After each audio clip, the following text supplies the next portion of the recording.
ഞാനിന്ന് കാലത്താ തിരുവനന്തപുരത്ത് നിന്ന് എത്തിയത്. ഇവിടേക്ക് വിളിച്ചപ്പോ നീ ഏതോ ഡോക്ടറെ കാണാൻ പോയിരിക്കാന്ന് എന്റെ അനിയത്തി പറഞ്ഞു. നിനക്ക് എന്താ അസുഖം? ഓ, സാധാരണ സ്ത്രീകൾക്കുണ്ടാകുന്ന അസുഖം. എന്റെ കാര്യത്തിൽ ഒരു വ്യത്യാസം. എനിക്ക് ആ രോഗം വരാൻ വിവാഹം കഴിക്കേണ്ടി വന്നില്ല. അപ്പൊ നീ പ്രഗ്നന്റ് ആണോ? അബോർഷന് വേണ്ടിയാണോ ഡോക്ടറെ കാണാൻ പോയത്? അല്ല. പിന്നെ ശുശ്രൂഷയ്ക്ക് ആരാണ് ഇതിന്റെ തന്ത? ആർക്കു വേണമെങ്കിലും ആവാം. സാറിന്റെ പേര് പറയട്ടെ? പേടിക്കണ്ട, എന്റെ കുഞ്ഞിനതിന്റെ അമ്മ മതി സാർ. എത്ര കഷ്ടപ്പെട്ടാലും ഞാനതിനെ വളർത്തും. ഈ പാവം പെണ്ണിന്റെ മോഹാണതെന്ന് വെച്ചോളൂ. നാട്ടുകാർക്കാണ് കഷ്ടപ്പാട്. തന്തയില്ലാതെ ജനിക്കുന്ന ഈ വക ജന്തുക്കളെല്ലാം ക്രിമിനൽസ് ആയിട്ടാ വളരുക. സാർ അരുത്, എന്നെ അധിക്ഷേപിച്ചോളൂ, ശിക്ഷിച്ചോളൂ. ഞാൻ സഹിക്കും. ഈ പറയുന്നത് ഞാൻ സഹിക്കില്ല. കണ്ടവന്റെ ഗർഭം താങ്ങി നടക്കുന്ന നിന്നെ എനിക്കും വയ്യടി സഹിക്കാൻ.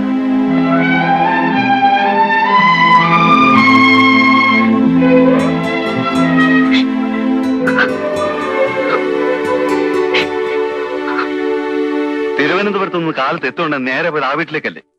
നീ ഏത് വേശ്യയുടെ വീട്ടിൽ പോകുന്നതിലും എനിക്ക് വിരോധമില്ല. ഈ സീതയുടെ വീട്ടിൽ വീഴുന്നേ ഞാൻ പറഞ്ഞോളൂ. നീ എന്തറിഞ്ഞാടാ ഈ പറയുന്നേ? എടാ, നമ്മളെല്ലാം കള്ളു കുടിക്കുന്നവരാ. അതിന് മാത്ത കഴുത്തിൽ കെട്ടി നടക്കണോ? നിന്റെ ഈ ചൊറിഞ്ഞ വർത്തമാനം നിർത്ത്. നീ ഉദ്ദേശിക്കുന്ന തരത്തിലുള്ള ഒരു പുല്ലും എനിക്ക് അവളോടില്ല. കഴിഞ്ഞ 6 മാസമായി ഞാൻ പലരെ കൊണ്ട് വിളിപ്പിച്ചു നിന്റെ സീതയെ. എനിക്ക് വേണ്ടിയല്ല, സത്യമറിയാൻ. എന്നിട്ട് അവൾ വന്നില്ല. ആ തൊഴിൽ നിർത്തിയെന്ന്. ആരാണ് ഇതിന്റെ തന്ത? ആർക്കു വേണമെങ്കിലും ആവാം. സാറിന്റെ പേര് പറയട്ടെ? ഉള്ളതാണോ നീ പറയുന്നത്? വാശി കൂടിയപ്പോൾ 1000 വരെ അവളുടെ മുന്നിൽ വെച്ച് കൊടുത്തിട്ടും അവൾക്ക് വേണ്ടെന്ന്. രക്ഷകനായിട്ട് താനുണ്ടല്ലോ. ഞാൻ അറിഞ്ഞില്ല. ഇനിയെങ്കിലും ആ ബന്ധം ഉപേക്ഷിക്കും. കൊള്ളില്ല ബാലു. എനിക്കൊരു തെറ്റ് പറ്റിയല്ല. ഞാൻ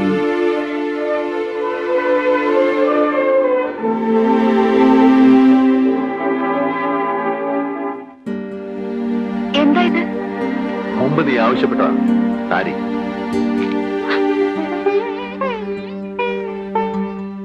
അന്ന് സാറ് പറഞ്ഞത് എനിക്ക് ഓർമ്മയുണ്ട്. ഇത് പുടവയല്ലേ? എനിക്കിത് വാങ്ങിക്കാൻ അർഹതയില്ലല്ലോ സാർ. സീതയ്ക്ക് ഇഷ്ടമാണെങ്കിൽ എനിക്ക് ആരോടും അന്വേഷിക്കാനൊന്നുമില്ല. നിന്നെ ഞാൻ കല്യാണം കഴിക്കും, ഇന്ന് തന്നെ. അരുത് സാർ, ഞാൻ പിഴച്ചവളാണ്. സാറിന് എന്നെ കൊണ്ട് ദുഷ്പേരുണ്ടാവരുത്. വേണ്ട സാർ. സീതേ, സാർ എപ്പോ വിളിച്ചാലും ഞാൻ വരും. ഏത് നേരത്തായാലും എവിടേക്കായാലും. അതിനൊരു ഭാര്യയുടെ പദവി എനിക്ക് വേണ്ട സാർ. സീതയ്ക്ക് ഒരു ഭർത്താവിന്റെ ആവശ്യമില്ലായിരിക്കാം. നിന്റെ കുഞ്ഞിനൊരു അച്ഛന് വേണ്ടേ? അത് ഞാനല്ലെന്ന് നിനക്ക് പറയാമോ? പറയും. ആ കുട്ടിയുടെ അച്ഛൻ ഞാനല്ലേ? സാർ, ഇത് വാങ്ങിക്കും.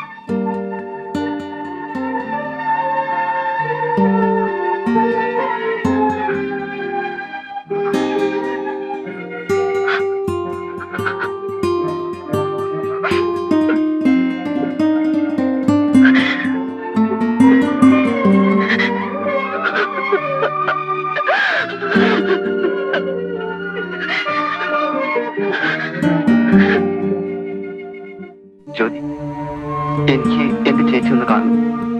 ബെന്നിക്ക് ഏതാ ചേച്ചി? ഉണ്ണികൃഷ്ണന്റെ ചേച്ചി, എന്റെ രാധ ചേച്ചി. നീ ഇല്ലത്ത് പോയി പറയണം. പറയാം.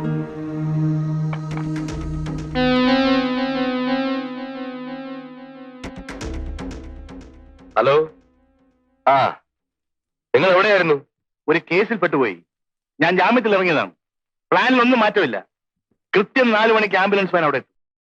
ഉണ്ടെന്നേ, സത്യരായന്റെ പാസ്പോർട്ടും ടിക്കറ്റും എല്ലാം എന്റെ കയ്യിലുണ്ട്. എനിക്കത് കാണണം, അല്ലാതെ ഞാൻ വിശ്വസിക്കില്ല. നിങ്ങൾ ഇങ്ങോട്ട് വരും. അത് സംശയത്തിനിടയാക്കും. നിങ്ങൾ രാധ ഇങ്ങോട്ട് അയക്കും. ഞാൻ കൊടുത്തുവിടാം. അതെ, പെട്ടെന്ന് അയക്കണം. ശരി.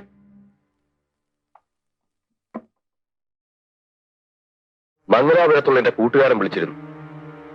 അവൻ റെക്കോർഡ്സ് എല്ലാം എന്റെ കയ്യിലേ തരും. ആളെ അയച്ചിട്ട് അവന് വിശ്വാസമില്ല. എനിക്ക് ഇന്ന് തന്നെ അവനെ കാണാൻ പോകണം. ഇവിടെ നിന്ന് എങ്ങനെ പോകും? പറയാം. നിങ്ങളുടെ അമ്മയെ ആശുപത്രി കൊണ്ടുപോകുന്ന പോലെ ഇവിടെ നിന്നൊരു ആംബുലൻസിൽ എന്നെ കൊണ്ടുപോകണം. വേണ്ട ഏർപ്പാടെല്ലാം ഞാൻ ചെയ്തിട്ടുണ്ട്. നിങ്ങൾ ഉടനെ വക്കീലെ ചെന്ന് കാണും. എന്തിനാ? വെറുതെ അല്ല ഞാൻ നിങ്ങളെ സഹായിക്കുന്നു. മംഗലാപുരത്തുള്ള എന്റെ കൂട്ടുകാരന് പണം കൊടുക്കണം. അത് വക്കീൽ തരാമെന്ന് ഏറ്റിട്ടുണ്ട്. നിങ്ങൾ വേഗം പോയി അത് വാങ്ങിച്ചോണ്ട് വരും.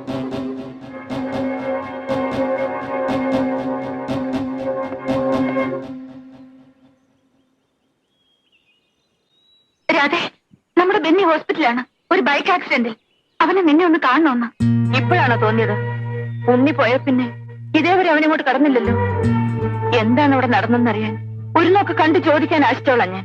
ഇനി എനിക്ക് അവനെ കാണണ്ട. ചേച്ചി അങ്ങനെ പറയരുത്. വരൂ. കൂട്ടം കൂടി നടന്ന അവൻ കാരണമാണ് എന്റെ ഉണ്ണി പോയത്. ഞാൻ വരില്ല. നിന്റെ വേദന എനിക്കറിയാൻ രാധേ. എന്നാൽ ഇപ്പോൾ മരണം കാത്തുകിടക്കുന്ന ഒരു കുട്ടിയോട് ഇനിയും വിരോധം വച്ചിരുന്നിട്ട് കാര്യമില്ലല്ലോ.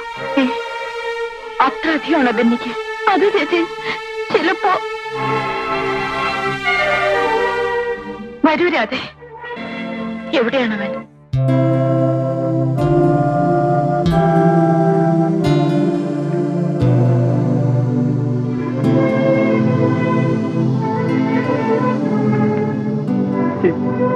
ഇപ്പൊ എങ്ങനെയുണ്ട്? ഞാൻ ജീവിക്കില്ല. ബെന്നി, മരിക്കുന്നതിന് മുമ്പ് എനിക്ക് ചേച്ചി ഒരു സത്യം അറിയിക്കാനുണ്ട്. അതിനെ കാണണമെന്ന് പറഞ്ഞത് ചേച്ചിയുടെ അനിയൻ ഉണ്ണിയെ കൊന്നത് ചേച്ചി എന്റെ ഡാഡിയാണ്. എന്താ പറഞ്ഞത്? അത് ചേച്ചി, ഞാൻ മുഴുവൻ പറയാം. ഉണ്ണിയെ എന്നെയും ഒരുമിച്ചാണ് പോലീസ് കസ്റ്റഡിയിലെടുത്തത്. ലോകകപ്പിൽ ഞങ്ങളുടെ കൂട്ടത്തിൽ ഒരാൾ കൂടി വന്നു. ഒരു പെറ്റി കേസിലെ പ്രതിയായ അവൻ. ഇയാള് ഭാഗ്യവാനാണ്. വിൻസെന്റ് മുതലാളി പണക്കാരനായതുകൊണ്ട് രക്ഷപ്പെട്ടു. ഇല്ലെങ്കിൽ ജാമ്യം പോലും കിട്ടില്ല. കുഞ്ഞിന്റെ കാര്യമാണ് കഷ്ടം. ഇപ്പൊ കിട്ടിയ അടിയും തൊഴിയൊന്നും കാര്യമല്ല. പോലീസ് ശരിക്കും ചോദ്യം ചെയ്യാൻ തുടങ്ങിയാൽ സഹിക്കില്ല. നഖത്തിനിടയിൽ സൂചി കുത്തും. പിന്നെ മൂത്രക്കുഴലിൽ വരെ ഇറുക്കിൽ കയറ്റും. മതി, വെറുതെ അവനെ പേടിപ്പിക്കണ്ട. പേടിക്കണ്ട. ഇതാ, പോലീസിനെ തോൽപ്പിക്കാനാണ് ഞാനിത് കൊണ്ട് നടക്കുന്നത്. ഇത് വാങ്ങിക്കും. എന്താ ഇത്? മയക്കുമരുന്ന് കിടന്ന ചോക്ലേറ്റാണ്. ഇത് കഴിച്ചാൽ വേദന എന്താണെന്നറിയില്ല. ഒരു ലഹരിയായിരിക്കും. 2-3 മണിക്കൂർ ശരീരം മരവിക്കും. പിന്നെ അവന്മാരുടെ പ്രഹരമൊന്നും അറിയില്ല. കഴിച്ചോളൂ. അവന്മാർ വരുന്നതിന് മുമ്പ് വേഗം.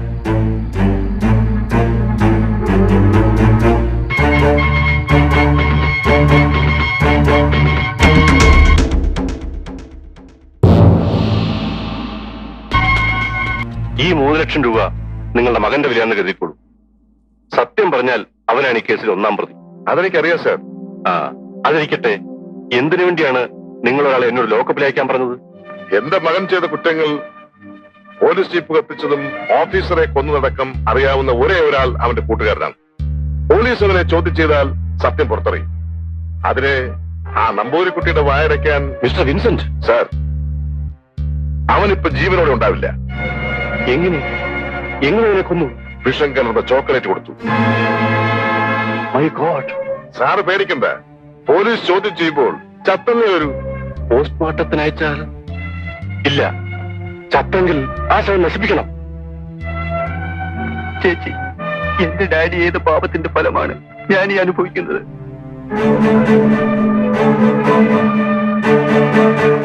അപ്പോ എന്റെ അനിയനെ കൊന്നത് സത്യരാജാണോ? അത് ചേച്ചി, അവൻ തന്നെ, സത്യരാജ്.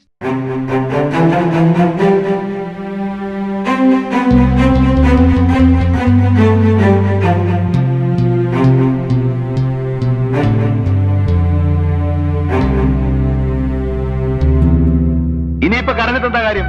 സത്യരാജിന്റെ സ്വഭാവം ക്രൂരതയോടെ അറിയാത്തവരില്ലല്ലോ. അവനെ കൊണ്ട് എന്നെ കൊല്ലിക്കാനായിരുന്നല്ലേ ഉദ്ദേശം? അയ്യോ അല്ല. പിന്നെ എന്തിനാ റാസ്കലിനെ വീട്ടിൽ കൊണ്ട് താമസിച്ചു? ജയിൽ ചാടി ഒരു കൊലപ്പുള്ളിയെ ഒളിപ്പിച്ച് താമസിപ്പിച്ചാൽ അതിന് ശിക്ഷ എന്താണെന്ന് നിനക്കറിയാമോ? സർ, ഇനിയും അവളെ വേദനിപ്പിക്കരുത്. എങ്കിൽ ഞാൻ പറയുന്നതനുസരിച്ച് സത്യരാജ് പറഞ്ഞ പോലെ നിങ്ങൾ വക്കീലിനെ ചെന്ന് കാണണം. അയാൾ തരുന്ന പണം അവനെ ഏൽപ്പിക്കണം. എനിക്കിനി അവനെ കാണാൻ വയ്യ. കാണണം. ഒരു സംശയം തോന്നാത്ത രീതിയിൽ അവനോട് പെരുമാറണം. എങ്ങനെ എനിക്കത് സാധിക്കും? ഇല്ലെങ്കിൽ അപകടമാണ്. അവന്റെ കയ്യിൽ ആയുധമുണ്ടെന്നല്ലേ പറഞ്ഞത്? പിസ്റ്റളോ, ചെൻകണ്ണോ, എറിനേടോ എന്തൊക്കെ ഉണ്ടെന്ന് ആർക്കറിയാം?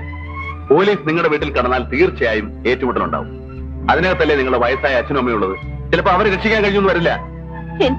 അതുകൊണ്ടാ പറഞ്ഞത്, അവന്റെ പ്ലാൻ പ്രകാരം ആംബുലൻസ് കയറി വരട്ടെ. ആളൊഴിഞ്ഞൊരു മൂലയിൽ വെച്ച് ഞങ്ങൾ അറസ്റ്റ് ചെയ്തോളാം. അതുകൊണ്ട് നിങ്ങൾ നിങ്ങളുടെ വീട്ടിൽ പോണം, ഞങ്ങളെ സഹായിക്കാൻ. എന്താ? സീതയും കൂടെ പോണം. നീ എന്റെ ക്വാർട്ടേഴ്സിൽ ഇരുന്നാ മതി. അപ്പോഴപ്പോൾ അവിടെ നടക്കുന്ന കാര്യങ്ങൾ എന്നെ അറിയിച്ചോണ്ടിരിക്കണം. ഞാൻ ഫോൺ ചെയ്ത് അന്വേഷിച്ചു. ആ.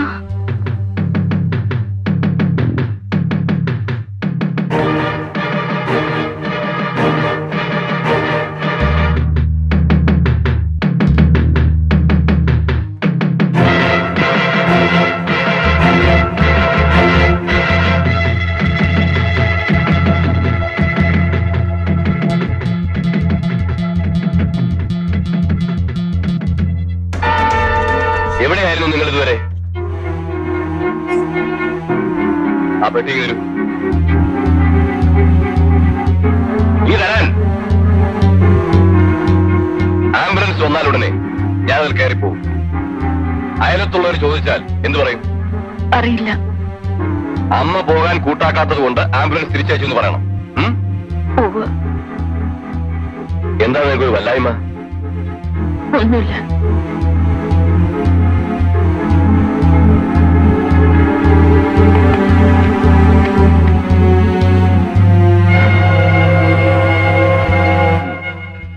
ബാലുവിന്റെ പ്ലാൻ മോശമാണെന്നല്ല. 3 തവണ ജയിലിൽ ചാടി സത്യരാജിനെ നമ്മൾ അണ്ടർ എസ്റ്റിമേറ്റ് ചെയ്യരുത്. ഓടുന്നൊരു വാഹനം അവന്റെ കയ്യിൽ കിട്ടിയാൽ അവൻ എങ്ങനെയെങ്കിലും രക്ഷപ്പെടും. നമ്മൾ ഇത്രയും പേര് നിൽക്കുമ്പോഴോ? പ്ലീസ്, ആംബുലൻസിൽ കയറുമ്പോൾ വീടിന്റെ ഉമ്മർത്ത് വെച്ച് നമുക്കതിനെ വളഞ്ഞു പിടിക്കണം. ഞാൻ പറഞ്ഞില്ലേ, അത് റിസ്ക് ആണ്.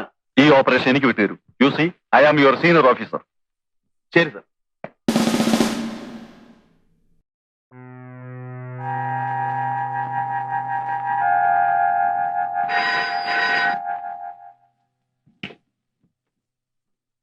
അതെ, പറയൂ. എന്താ? നീ ഉടനെ ഇല്ലത്ത് നിന്ന് രാധയെ കണ്ട് പറയണം. സത്യനാഥിനെ വീടിന്റെ ഉമ്മർത്ത് വെച്ച് പിടിക്കാനാ ഉദ്ദേശം. അവൻ ഇറങ്ങി ആരും പുറത്തേക്ക് വരരുത്. വെടിവെപ്പും സംഘടനയും എല്ലാം ഉണ്ടാവും. മനസ്സിലായില്ലേ? ഇല്ലത്തെ നിന്ന് രാധയോട് പറയണം സൂക്ഷിക്കാൻ. ഉടനെ. ശരി.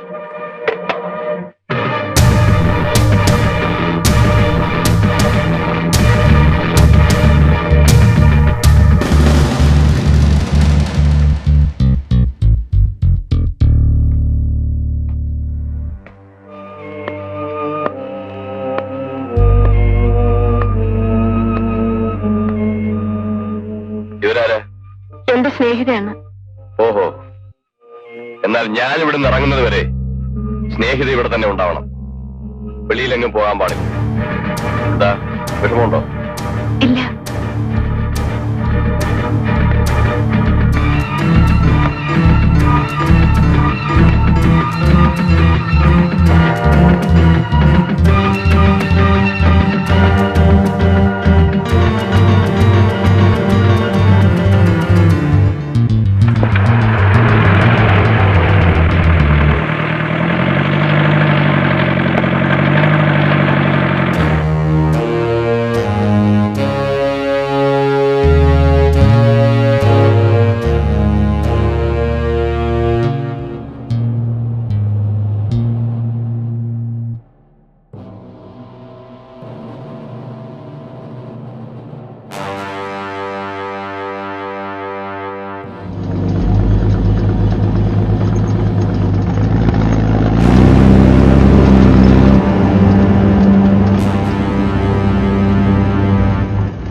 മുന്നോട്ട് വരൂ.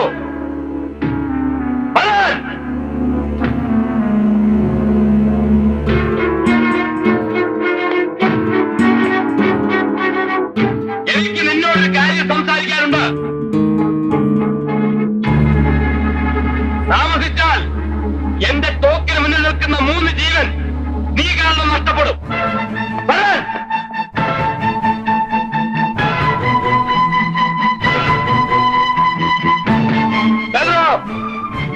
എന്റെ വഴി തടസ്സപ്പെടുത്തിയാൽ, എന്നെ പിടിക്കാൻ ശ്രമിച്ചാൽ ഈ 3 പേരെ എനിക്ക് കൊല്ലേണ്ടി വരും. നിങ്ങളുടെ കൂട്ടുകാരോട് മാറി നിൽക്കാൻ പറയൂ. 2 മിനിറ്റ് സമയം ഞാൻ തരുന്നു. അത് കഴിഞ്ഞാൽ ഞാൻ എന്റെ വഴി സ്വീകരിക്കും.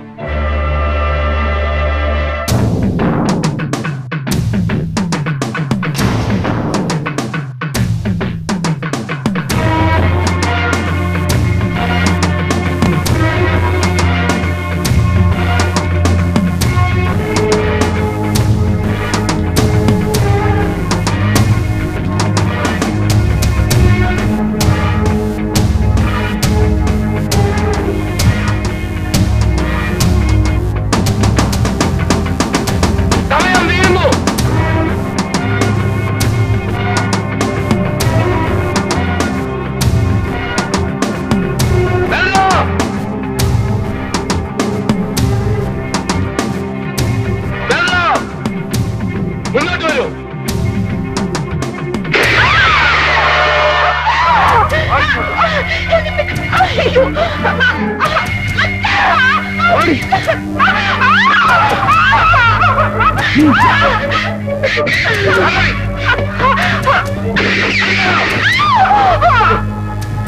എനിക്ക് വഴിമാറി തരുന്നു വന്നത്. Drop your gun. And ask them to move.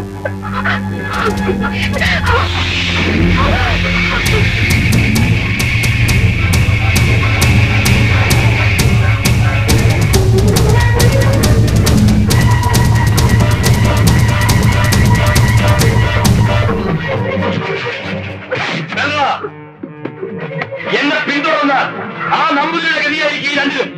വഴിമാറ്റൂ. ദേഹമോ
2 തവണ നിന്നെ ഞാൻ അവർക്ക് പിടിച്ചു കൊടുത്തു.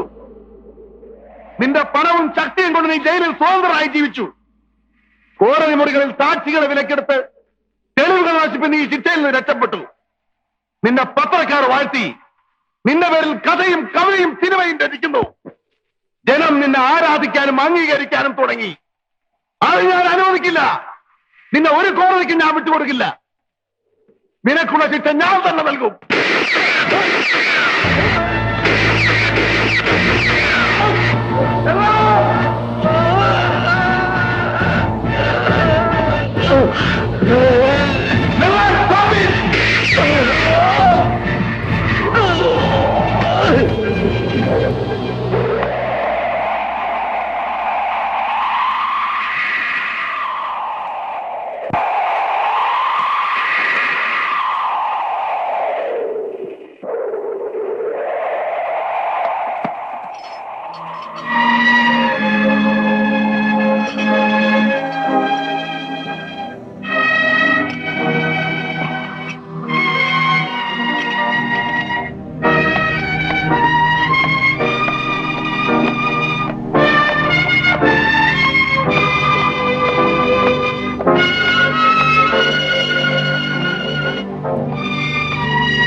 Oh